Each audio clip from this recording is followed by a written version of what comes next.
Hi friends, welcome to Aldin's kitchen. ഇന്ന് ഞാൻ നിങ്ങളുമായിട്ട് ഷെയർ ചെയ്യാൻ പോകുന്നത് ഗ്രീൻ പീസ് പൊക്കവടയുടെ റെസിപ്പിയാണ്. അപ്പോൾ നല്ല ടേസ്റ്റി ആയിട്ടുള്ള ഒരു പൊക്കവട തന്നെയാണിത്. പിന്നെ നമുക്കിത് കഴിക്കാൻ നല്ല ക്രിസ്പിയുമാണ്. അപ്പോൾ ഇനി നമുക്കിത് എങ്ങനെയാണ് തയ്യാറാക്കുന്നതെന്ന് നോക്കാം.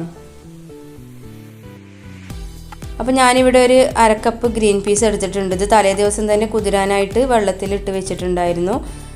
അപ്പോൾ ഇനി ഇതിലേക്ക് ആവശ്യത്തിന് ഉപ്പും ചേർത്ത് കൊടുത്തിട്ട് ഒരു 1/4 കപ്പ് വെള്ളം ഒഴിച്ചിട്ട് ഇതൊന്ന് ഒരു വിസിലടുപ്പിച്ചെടുക്കണം. ഒരൊറ്റ വിസിലടിച്ചാൽ മതി.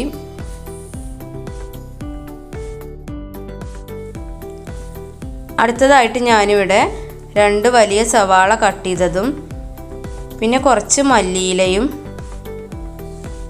വലിയൊരു കഷ്ണം ഇഞ്ചി ചെറുതായിട്ട് കട്ട് ചെയ്തതും കുറച്ച് കറിവേപ്പില കട്ട് ചെയ്തതും അതുപോലെ തന്നെ 2 പച്ചമുളക് ചെറുതായിട്ട് കട്ട് ചെയ്തതും എടുത്തിട്ടുണ്ട്.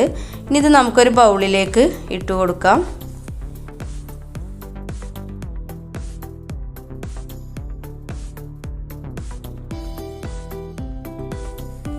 രണ്ട് കപ്പ് കടലമാവ് എടുത്തിട്ടുണ്ട്. 250 ml കപ്പിൽ 2 കപ്പ് കടലമാവാണ് എടുത്തിട്ടുള്ളത്. അതും കൂടി നമുക്ക് ഇതിലേക്ക് ചേർത്ത് കൊടുക്കാം.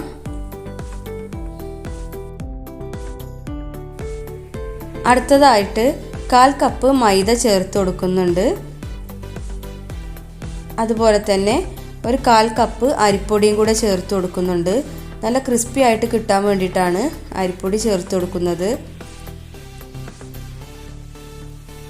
ഇനി ഇതിലേക്ക് ആവശ്യത്തിന് ഉപ്പ് ചേർത്ത് കൊടുക്കാം. ഇനി ഞാനിതിലേക്ക് 1 ടീസ്പൂണ് മുളക് പൊടി ചേർത്ത് കൊടുക്കുന്നുണ്ട്. അതുപോലെ തന്നെ 1 ടീസ്പൂണ് ചിക്കൻ മസാല ചേർത്ത് കൊടുക്കുന്നുണ്ട്.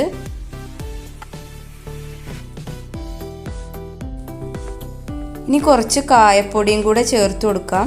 ഒരു പിഞ്ച് കായാണ് ഞാൻ എടുത്തിട്ടുള്ളത്. ഇനി നമുക്കൊരു സ്പൂൺ വെച്ചിട്ട് ഇതൊന്ന് നന്നായിട്ടൊന്ന് മിക്സ് ചെയ്ത് കൊടുക്കാം. ഇനി ഞാനിതൊന്ന് കൈ വെച്ചിട്ട് നന്നായിട്ടൊന്ന് കുഴച്ചെടുക്കുകയാണ്. ആദ്യം തന്നെ വെള്ളം ഒഴിച്ചു കൊടുക്കണ്ട. ആദ്യം നമുക്കിതൊന്ന് നന്നായിട്ട് കുഴച്ചെടുത്തതിന് ശേഷം വെള്ളം ഒഴിച്ചു കൊടുത്തിട്ട് മിക്സ് ചെയ്തെടുക്കാം. ഇനി ഇതിലേക്ക് കുറേശ്ശെ വെള്ളം ഒഴിച്ചു കൊടുത്തിട്ട് കൈ വെച്ചിട്ട് നന്നായിട്ടൊന്ന് മിക്സ് ചെയ്തെടുക്കണം. ഇനി നമ്മൾ നേരത്തെ വേവിച്ച് വെച്ചിട്ടുള്ള ഗ്രീൻ പീസ് മിക്സിയുടെ ജാറിലിട്ടിട്ട് ഒന്ന് ക്രഷ് ചെയ്തെടുത്തിട്ടുണ്ട്.